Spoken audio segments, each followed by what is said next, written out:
Halo rakyat bumi, kembali lagi bersama Sarjana Ngayal. Kali ini Sarjana Ngayal akan merangkum alur cerita dari film Assassination Nation yang rilis tahun 2018. Berkisah tentang 4 gadis remaja yang berusia 18 tahun di puncak pertumbuhan yang di luar kendali, terjebak pergaulan bebas dan sejajarannya. 4 gadis ini harus berjuang untuk bertahan hidup setelah hacker, peretesan data yang berbahaya, mengungkap semua rahasia pribadi penduduk kota Salem di Amerika. Keempat gadis ini benar-benar berjuang untuk bertahan hidup setelah mereka dianggap sebagai pelaku peretesan tersebut. Semua penduduk kota, termasuk orang-orang penting, merasa murka dan terusik karena kelakuan itu, dan mencoba memburu mereka. Oke, penasaran dengan cara mereka untuk bertahan dan membuktikan kalau mereka tak bersalah? Tanpa berlama-lama, yuk langsung saja kita ke ceritanya. Susu real good enak, baik nutrisinya. Susu real good, susu real good, susu real good. Di awal kisah kita melihat kota kecil Salem. Terlihat orang-orang di kota tersebut mengenakan topeng. Di sini kita mendengar pernyataan dari gadis remaja yang bernama Lily Coulson. Dia mengatakan orang-orang di kota kecil Salem ini telah kehilangan akal sehat. Kita akan dibawa ke awal cerita kenapa ini semua terjadi. How my town, Salem, lost its motherfucking mind.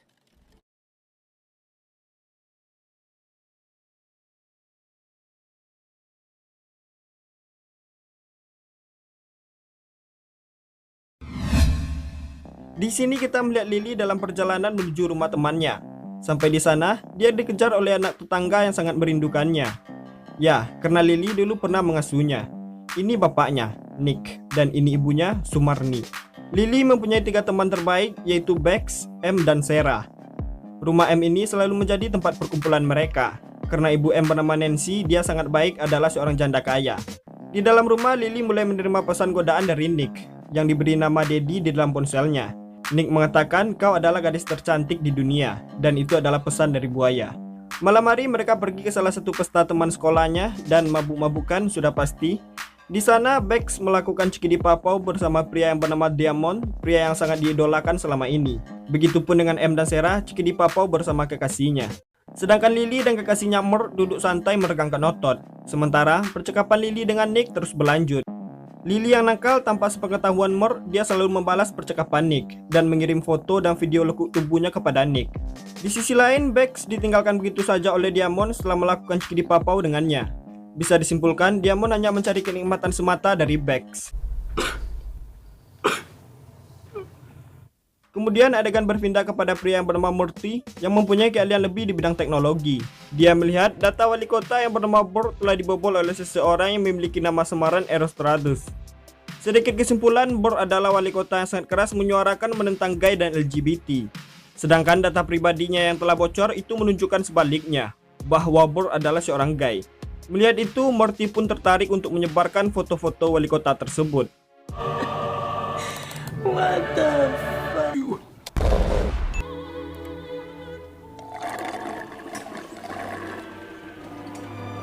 Informasi yang memalukan itu dengan cepat tersebar luas hingga dilihat oleh semua penduduk kota Salem. Sir, do you think your stance on the LGBT community is hypocritical in light of recent allegations? Sir! I'm standing here with Salem High School junior Bex Warren. Bex, who do you think Erostratus is? I think it was some socially conscious vigilante hacker guy. I mean, where do you draw the line? The bar is so low. So it's just sick. Sick. But to be honest, I'm disappointed. I'm angry.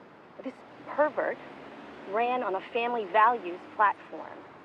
Di sekolah, Lily dipanggil oleh kepala sekolahnya yang bernama Turrell mengenai masalah lukisan gambar wanita telanjang yang dibuat oleh Lily. Turrell mengatakan itu adalah imajinasi yang sangat liar. Tapi menurut Lily, dia mengatakan gambar itu mempunyai makna tersendiri. Sampai di sini sudah terbayangkan Lily ini gadis seperti apa? Sementara itu, percakapan Lily dan Nick terus berlanjut.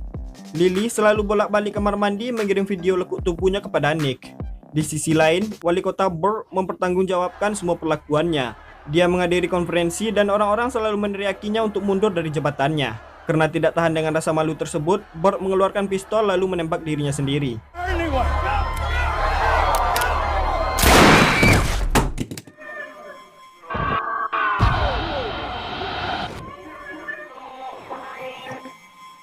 Tak berselang lama, hal yang sama juga terjadi kepada Turrell, kepala sekolah Lily. Mulai dari foto, video telanjang, dan percakapan Turrell bersama anaknya tersebar di jagat maya. Terjadi 2 pemikiran yang berbeda tentang kasus yang satu ini. Sebagian orang berpikir itu wajar jika sang ayah menyimpan foto telanjang anaknya yang berumur 6 tahun. Tapi sebagian orang berpikir Turrell adalah si tukang cabul. Hal itu menjadi perdebatan Lily dan keluarganya yang menganggap itu wajar, sehingga adik laki-laki Lily yang bernama Donnie tertawa mendengar hal itu.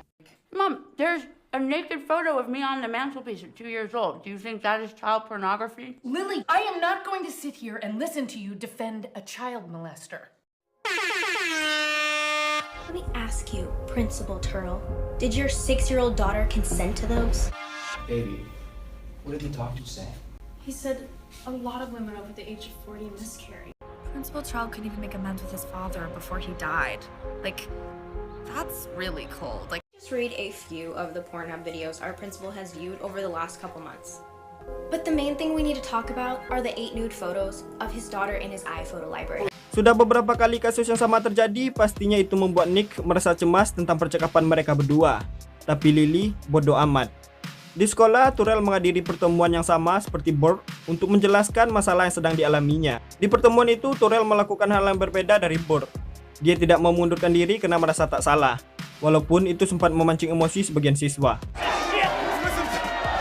Hari-hari terus berlanjut, kepolisian sudah mulai bergerak mencari pelaku peretasan yang membuat kegaduhan dan telah lancang membobol privasi semua orang. Polisi menginterogasi Marty yang diduga adalah salah satu orang yang menyebarkan foto wali kota. Tapi Marty bukanlah pelaku utamanya. Dia mengatakan dia hanya penggemar dan kagum kepada si peretas misterius tersebut. Saat itu juga ponsel berbunyi. Looks like half of Salem just got hacked.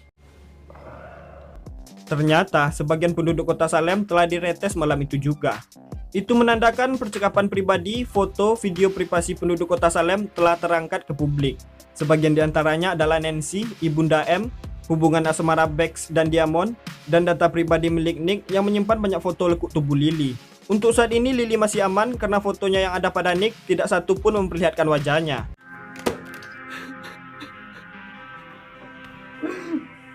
Sampai di sini mungkin kita bertanya-tanya, apa tujuan hacker ini dan siapa di balik semua ini?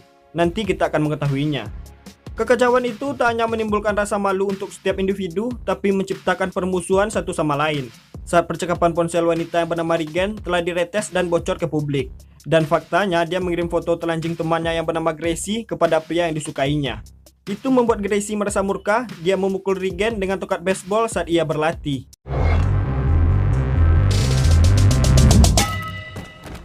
Hingga almarhum. stomach. So I made a promise. If I ever found out who did this. Di sisi lain, nasib malang menghampiri Lily. Lily diajak oleh Murph bertemu di lorong sekolahnya. Sampai di sana, ternyata Murph penasaran tentang data Nick yang bocor. Tentang foto gadis seksi yang disimpan oleh Nick mempunyai tanda lahir di punggungnya.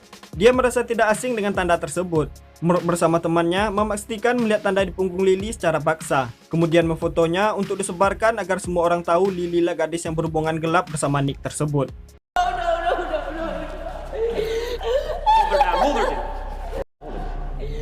Yup, there it is. Turn her face. Dengan cepat, foto itu beredar di media sosial. Jempol-jempol haters pun sudah mulai mengirim hujatan kepada Lily. Yang paling memalukan, kedua orang tuanya juga telah mengetahui itu dan mengusir Lily dari rumah. Dad, please! Please, Dad!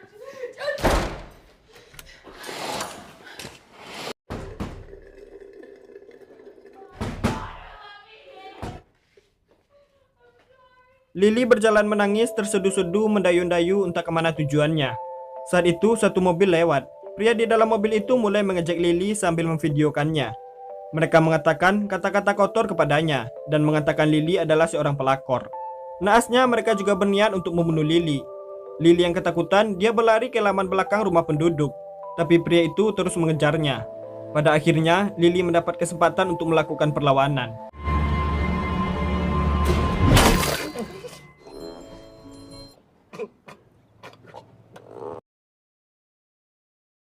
Satu minggu telah berlalu. Untuk sekarang, kurang lebih 17.000 SMS dan surat penduduk kota Salem telah bocor. Kekacauan dan permusuhan setiap individu terjadi saat semua fakta telah terlihat. Mulai dari perselingkuhan dan sebagainya.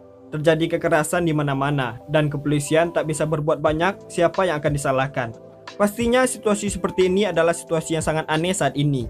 Dan saya pun semakin penasaran siapa pelaku di balik semua ini. Karena masalah yang berlarut, sebagian kaum pria di kota sudah mulai bertindak gila. Mereka ingin bertindak sendiri, ingin mencari tahu siapa dalang di balik semua ini. Karena mereka tidak terima, merasa dipermalukan setelah hal pribadi mereka dilihat oleh dunia. Mereka menggunakan topeng dan sebagian aparat kepolisian telah bergabung dengan massa. Kemudian mereka menyekap Marty, satu-satunya orang yang mereka curigai. Mereka menyiksa Marty dengan berbagai cara.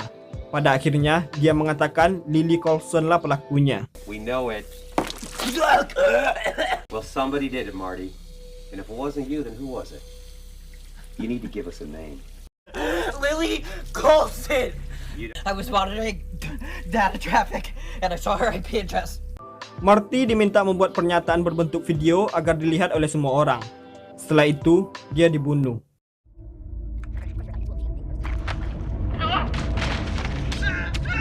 Di sisi lain, sekarang Lily tinggal di rumah M. Dia masih melanjutkan percakapannya bersama Nick. Dan betapa terkejutnya mereka setelah melihat video pernyataan Marty menuduh Lily lah sebagai pelaku utama dari semua ini. Dan faktanya, dia tidak tahu apa-apa.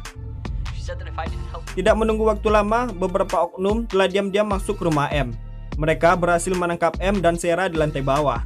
Saat mereka ingin menangkap Lily yang diduga sebagai pelaku, Nancy ibu M berhasil membantu. Dan terjadi tembak-tembakan di sana. Pada akhirnya Nancy almarhum tertembak.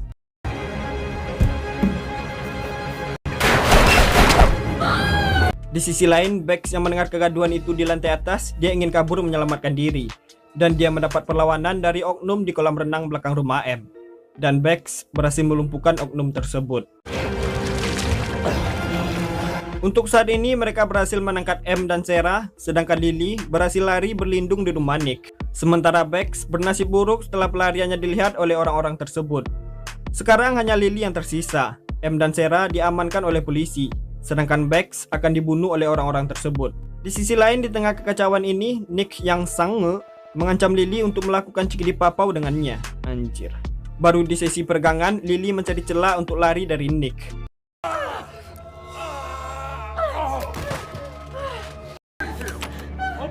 Lily berhasil masuk ke dalam kamar mandi rumah Nick, dan betapa terkejutnya dia melihat jasad putri Nick di sana.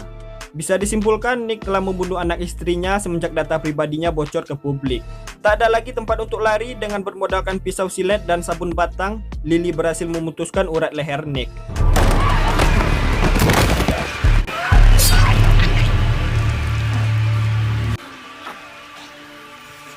Setelah itu, Lily berjalan ke ruang tamu rumah Nick dan melihat beberapa senjata yang telah dipersiapkan Nick untuk melakukan perlawanan. Di sisi lain, Bex sangat dekat dengan kematian setelah orang yang menangkapnya ingin menggantungnya. Sementara M dan Sarah dibawa oleh polisi berpatroli yang memberikan pengumuman kepada semua orang, barang siapa yang bisa menangkap Lily, maka akan diberikan imbalan yang sangat besar. Saat itulah Lily memperlihatkan wujudnya. Dia menghentikan perjalanan si polisi dan membunuh polisi tersebut.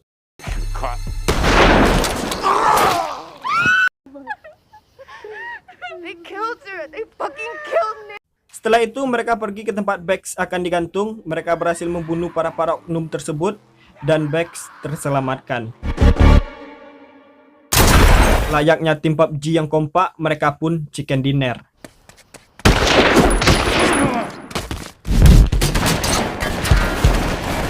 Setelah itu, Lily and the Gang membuat video pernyataan bahwa dirinya tak bersalah. Dia mengatakan untuk kali ini dia tidak akan lari.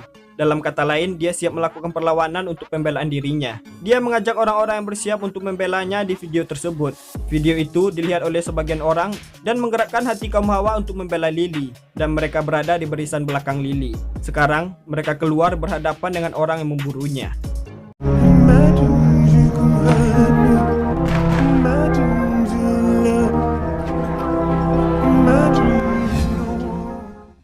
Di sisi lain, pihak berwenang telah berhasil mengungkap pelaku, dan itu adalah Donnie, adik laki-laki Lily. Dia dijerat hukuman seumur hidup. Ayahnya menanyakan untuk apa dia melakukan ini. Donnie mengatakan, untuk hiburan. Why you do something like this? People's lives were ruined. People lost their lives. Sister almost killed. I don't know. For the lulz. Cerita berakhir. Jadi gimana Rakyat Bumi? Pelaku yang tak terduga yaitu Donnie, adik laki-laki Lily.